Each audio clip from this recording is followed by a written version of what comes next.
Hey,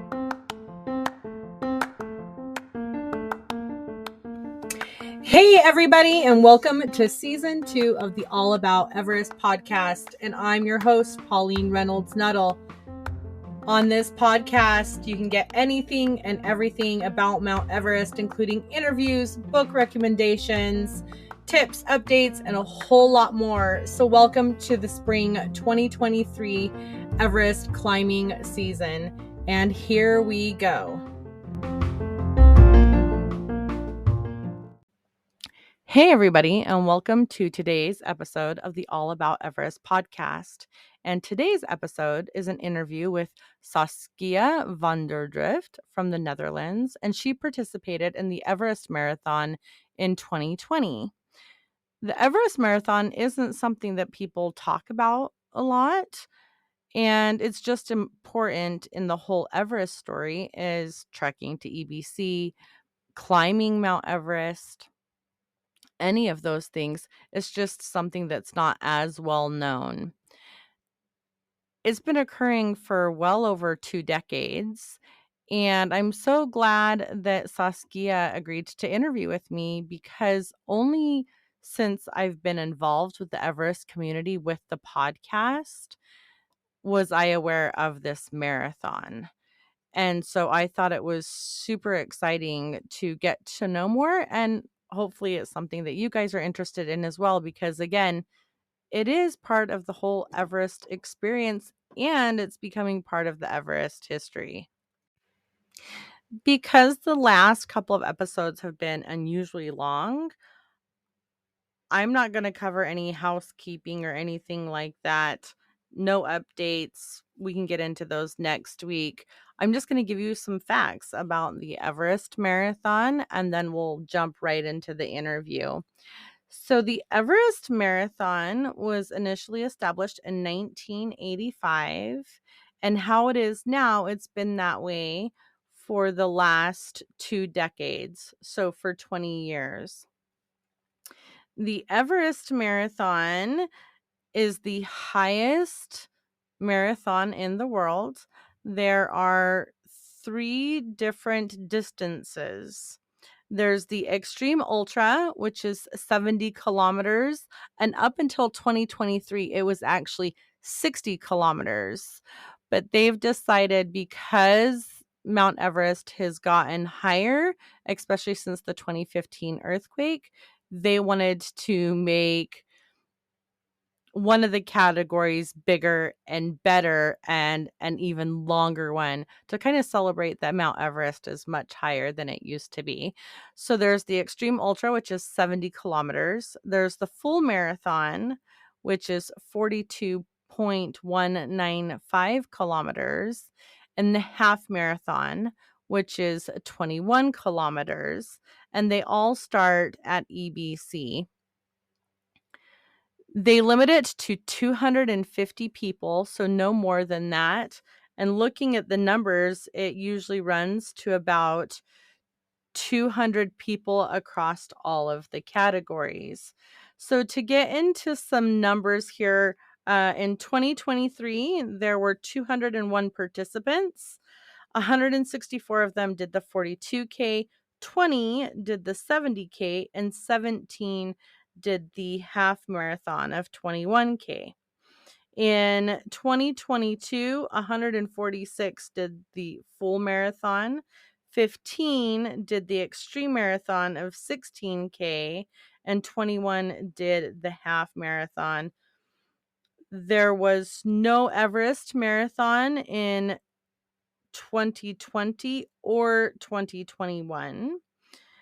And if we go back to 2014 and 2015, they did not cancel the marathons, but there were a lot less people than usually.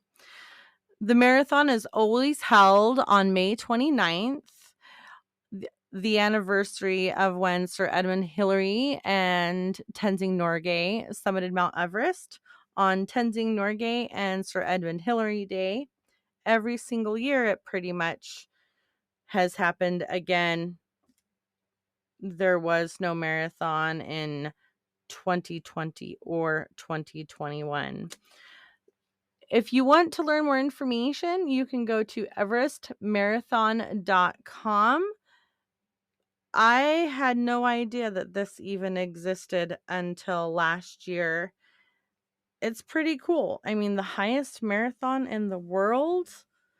And I'm glad Saskia came on to share her Everest story, which is a little bit unusual from all of the climbers and mountaineers that I've had on the podcast.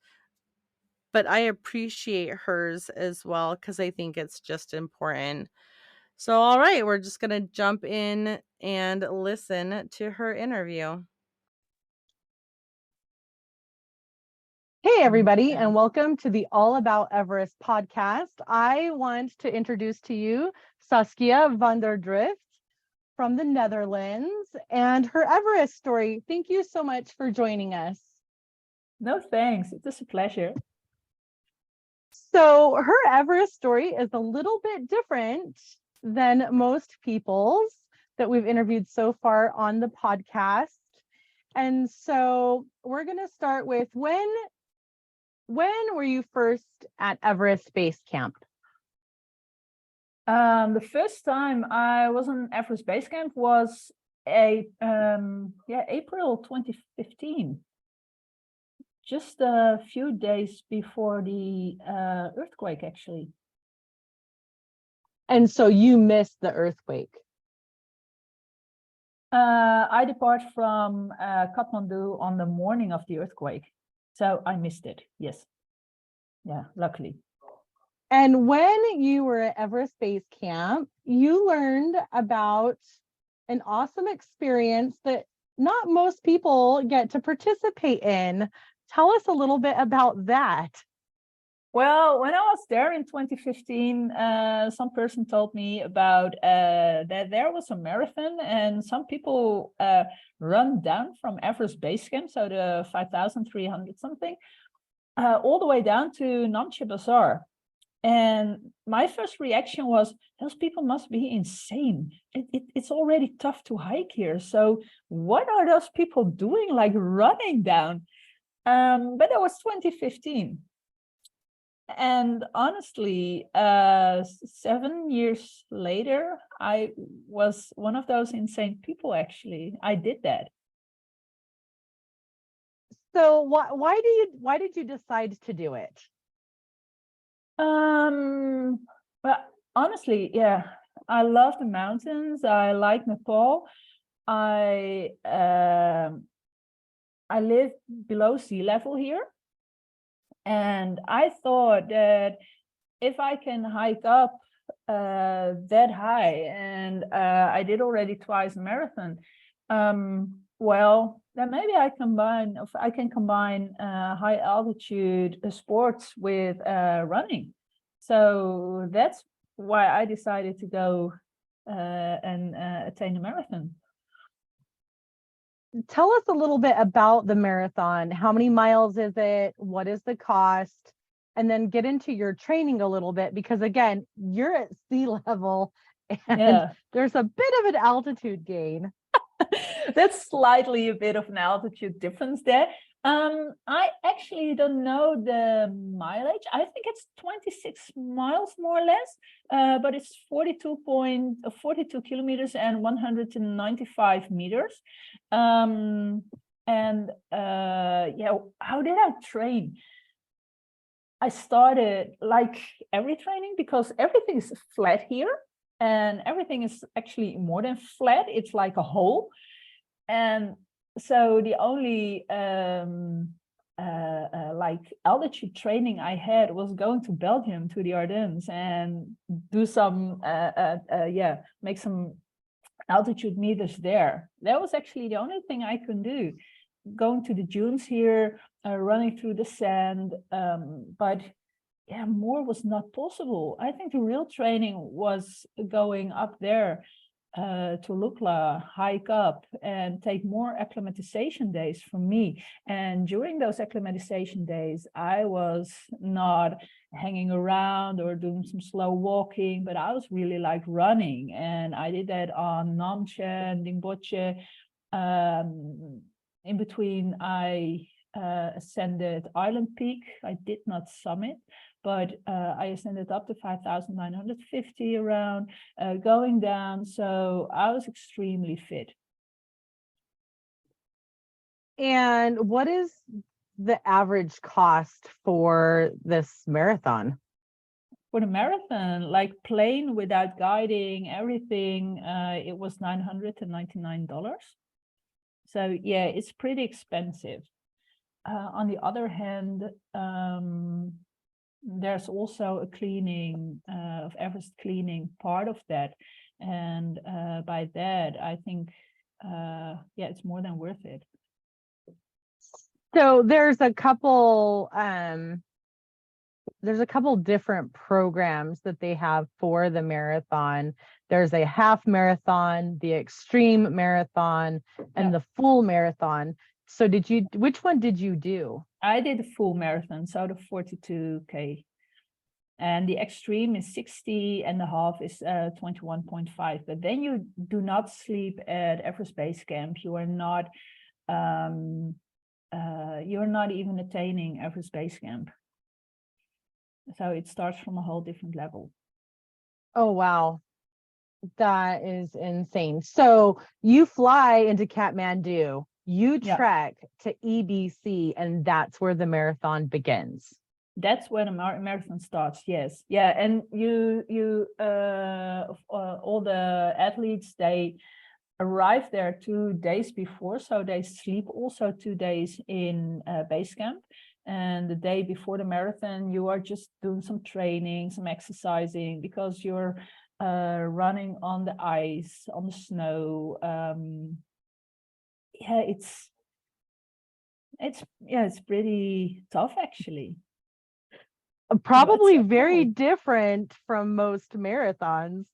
When I think of a marathon, I think of something like the Boston Marathon or, the local ones that we have, not running up and down through snow, through ice, through mud, dirt, or anything like that. Rain, wind.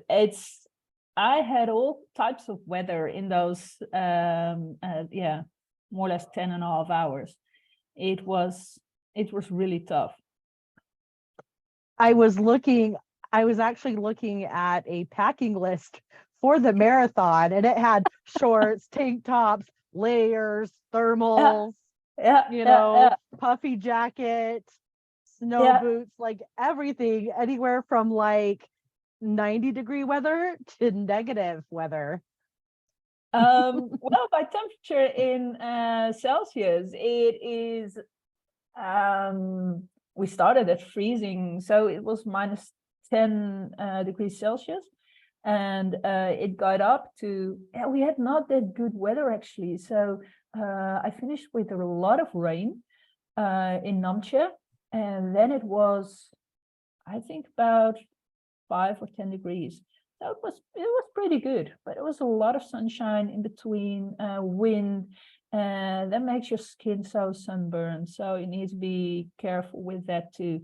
And you're sweating. One of the things that I noticed, that is always when I'm running, I don't feel any hunger.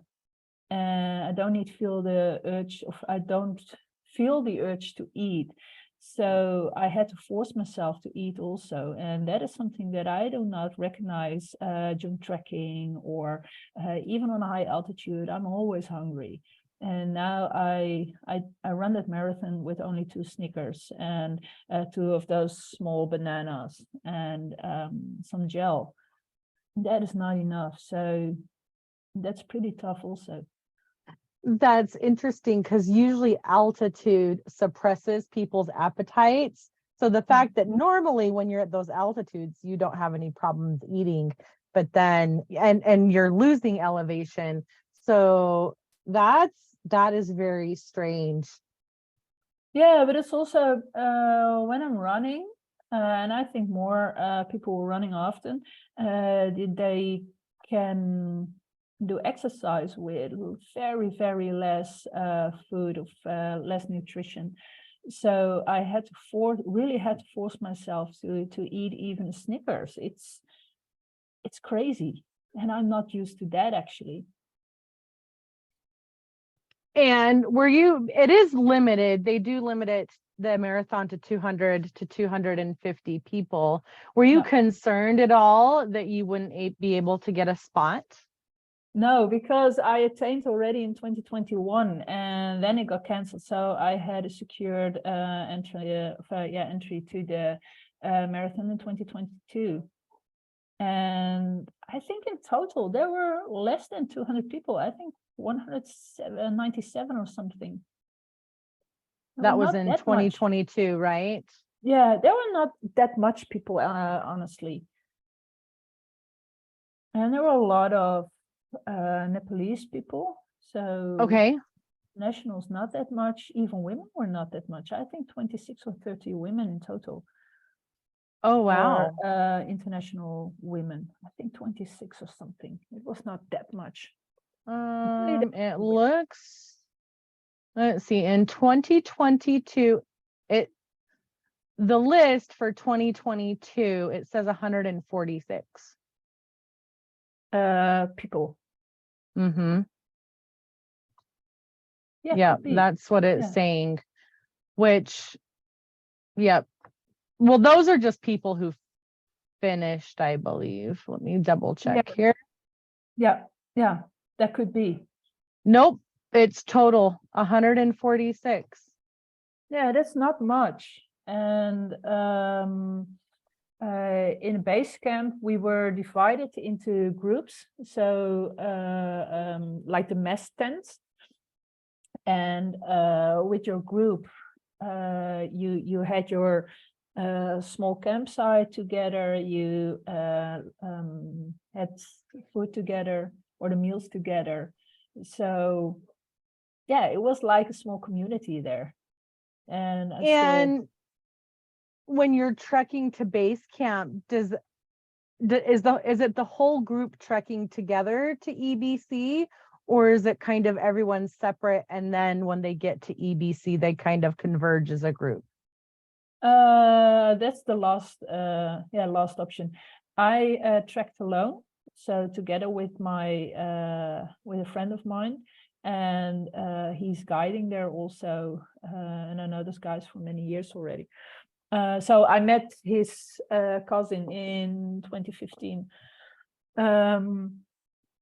So I was alone, but on the trek I met already some people, and other people there were in a group with the organization, but I prefer to trek with him. And besides the weather and the eating, what was one of the hardest things about the marathon? Really honest, there were the 2 days after. Like the marathon, there's one point in the marathon, and that is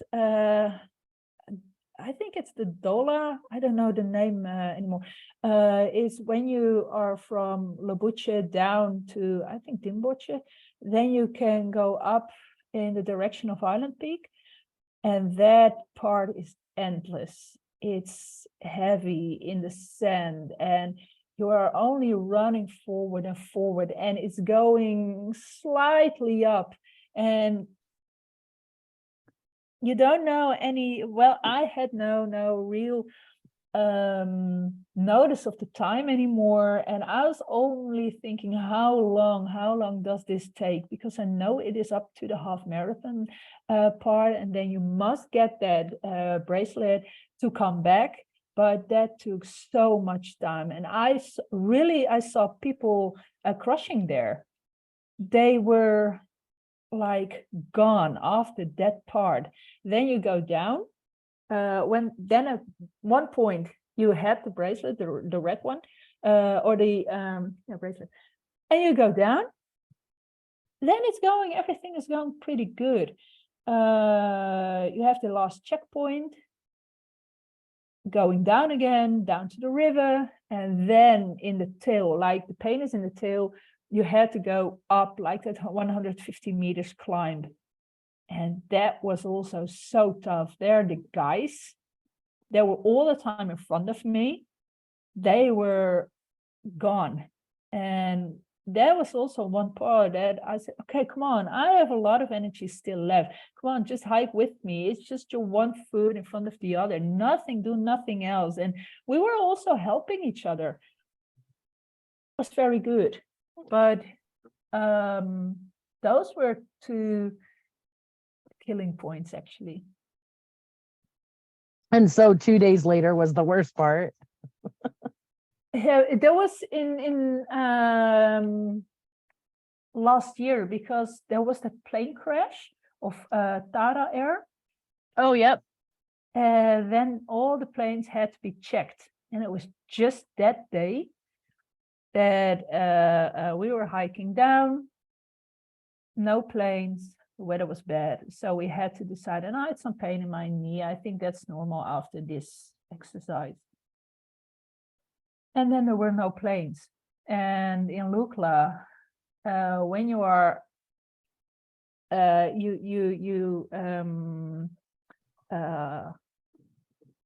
reserving a spot in the airplane, but if you are for the next day, you are on the back side of the waiting line.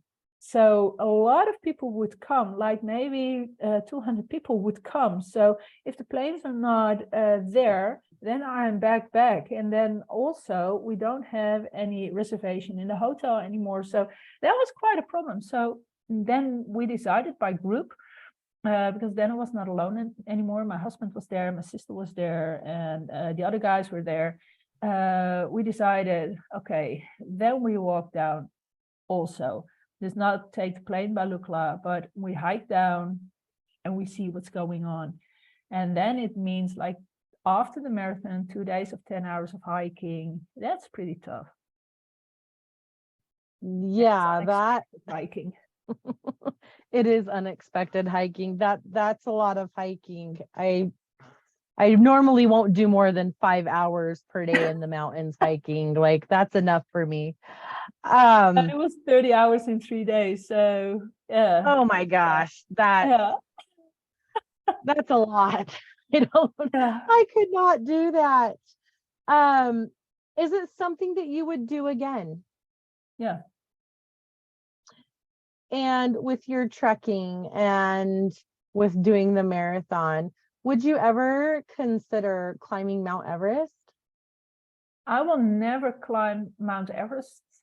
Well, honestly, 7 years ago, I said I will never do the Everest Marathon, but no, I don't feel the urge to climb Everest. Also, due to all the commercialization and use of a lot of oxygen, and honestly also the way the porters and the animals are treated. So for me, that's quite a concern.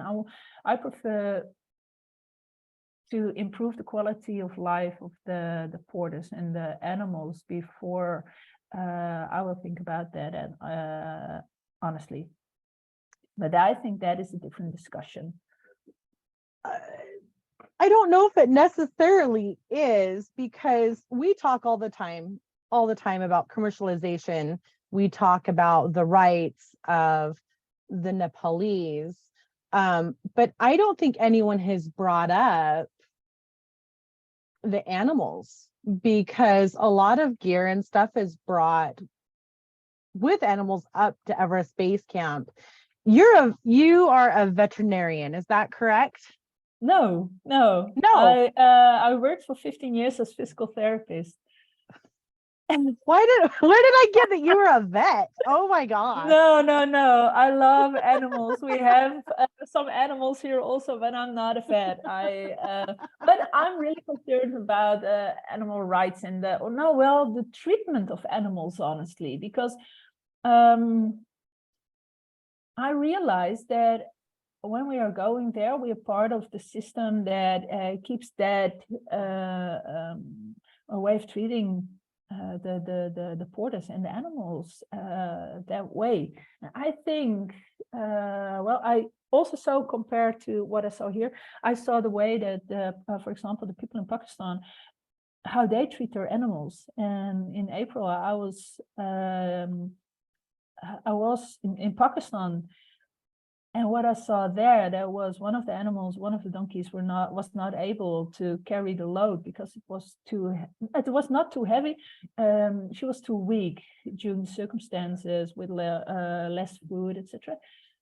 So we picked up all the load on our own backs, and she was unloaded, hiking, walking with us.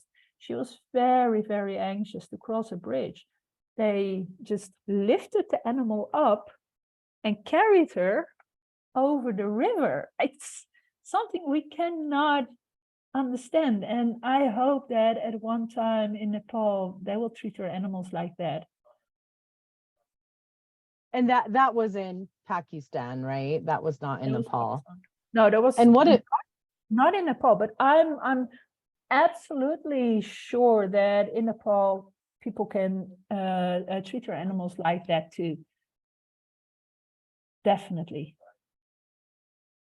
And was there anything in particular that you saw in Nepal concerning animals that you can think of? What do you mean? Like, was there any mistreatment that you saw while you were in Nepal? No. Or it's just a hope that they will treat them as well there as they do in Pakistan? No, what I saw, and that was during this trekking, the wounds on the backs of the animals were over their whole spine, like everywhere where a blanket or where the package things are up, it was all undone. There were no skin anymore. They were bleeding. When they were just not walking fast enough, there were stones, like those big rocks thrown at them. I think that is not the way that people need to treat their animals. And I understand they need to make money, and this is also due that the prices are lowering.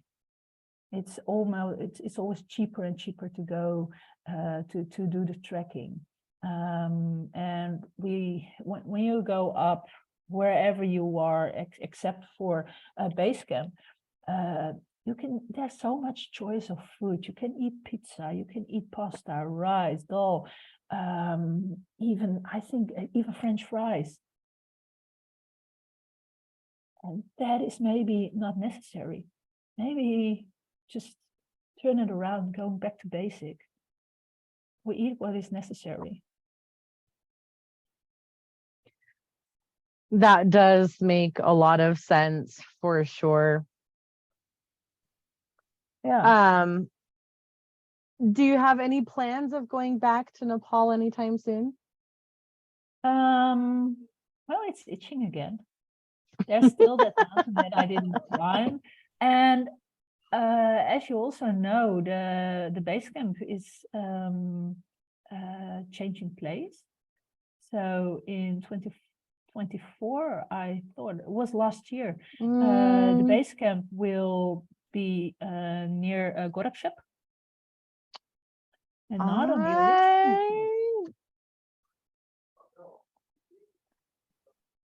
original. Last I heard is, and this was a couple months ago, is that they're planning on keeping it where it's at for now, but that could change. It's Nepal, so yes, like last year and even the end of 2022, they said it will be changed over to the solid ground nearby Gorakshep. But then I was thinking, how can be? Because near Gorakshep there's no water. Right. This was the last update that I saw was just 2 months ago, that they're keeping it as is. So again, it's Nepal. You never know. They could tomorrow change their mind, and it may or may not make sense at all. So yeah, but the place that, like, also that marathon, it's so magical, and we had so much fun. really, like all people from everywhere in the world, like cultures, everything. We were all together and enjoying our stories, our excitement. We were running together. We were helping each other. There was one woman, and at one point she was hanging next to some stones, and I was, "Are you okay?" And she was like really hyperventilating. I think, what's going on here? And her husband was gone, and he had all the water. And so I think, yeah, I can run on, but I'm not an elite runner. I just enjoy everything I do, and I'm in the middle part. So I stopped and asked her, "Okay, what is going on here?" And she was not talking very good anymore. Really, it was bullshit, actually, what she was talking. I could not Oh understand it. no. So, okay. And as I worked as physical therapist, I know what I need to do now is calm her down and try to get some water in her, everything. And she started to act normal again. But at that moment, her husband came back and he said, "Where were you?" I said, "I can ask you, where were you? You were, this is her birthday, actually, and you were not even here with the water. She is a real problem. Please don't hike or run that fast because she really, really needs you." Mhm. And he said, yeah, but, and I said, no, it's not a competition. You live now. Your wife is married. It is her birthday today. So please stay together from now on. She really needs you. And then she was talking a little bit more and more, and she was calming down. And then the hyperventilation stopped. And later on, I spoke with her, and she was so happy also with everything that happened, and that she can go on. And I think those moments are very important. Absolutely. Absolutely. Thank you so much for joining us and giving us more information about the Everest Marathon, because it's an experience that most people may not even be aware of. So thank you again so much for joining us. And you really do not have to be insane to do it. Really, that is really not true. It is so much fun there. Really, absolutely. So you recommend it to everybody to go run Yeah. down from EBC all the way down to Namche.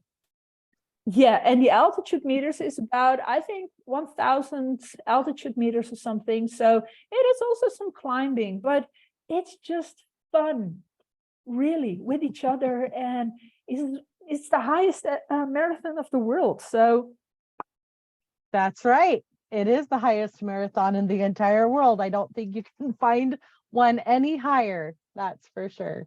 There's not one with a higher starting point. No. Nope.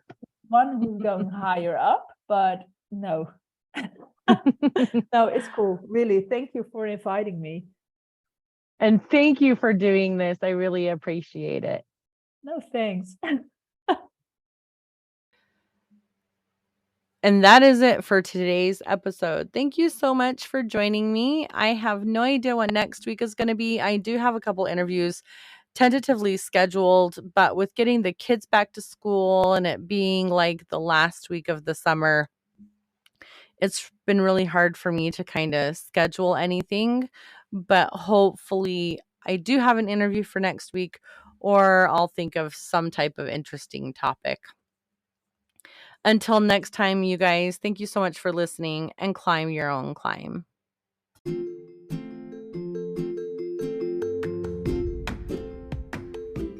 Thank you for listening to today's episode of the All About Everest podcast. We would love it if you would rate, subscribe, and follow wherever you listen to your podcast. You can find us on social media at All About Everest Podcast or at Mama Bear Outdoors. You can support our podcast by subscribing to our Patreon or by buying us a coffee. Until next time.